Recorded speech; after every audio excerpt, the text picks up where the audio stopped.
Welcome to Smalltalk Daily for Friday, January 15th, 2010.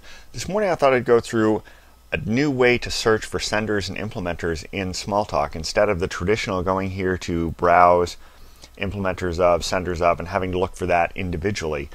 A way to kind of unify that all into one piece. So let's go to the parcel manager and I'll come up here to Popular, select Searchlight tools, kind of inspired by Apple's Spotlight in the Mac.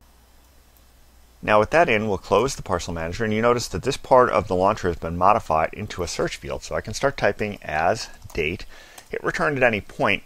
It'll show me the matches, so as date and time. If I select this one, it'll expand it out to all of the potential matches both on the implementer side and the sender side. And if that wasn't what I wanted, notice I can hit the back button and it'll take me back and say, okay, this is the one I really wanted. Now I can just get implementers because apparently nobody sends that one. So I can go back, pick as date. Let's take the senders of this one here, and it'll take me right there, closing that little search result window down. Now let's say that I didn't want the search result window closed down. I wanted it to stay persistent. Well, you can bring Searchlight up individually instead of just sitting there in the launcher, and it'll bring up this little tiny window.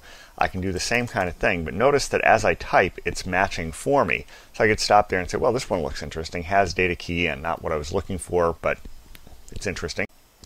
So anyway, that showed me implementers and senders for this particular message. If I come down here, it'll show me that. And I can bring that up. I can come back and say, well, I really wanted implementers. Notice how it's reusing the same browser. It's not spawning that infinite number of browsers that Smalltalk is so well known for. And more interestingly, from our perspective, it's leaving this window up persistently. And if I decide, well, this isn't really the one I want, I can hit this back button and again go back to where I was.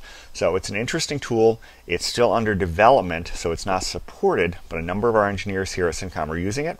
They find it quite productive and useful, and you might too. So that's about it for today. Until next time, have fun with Smalltalk.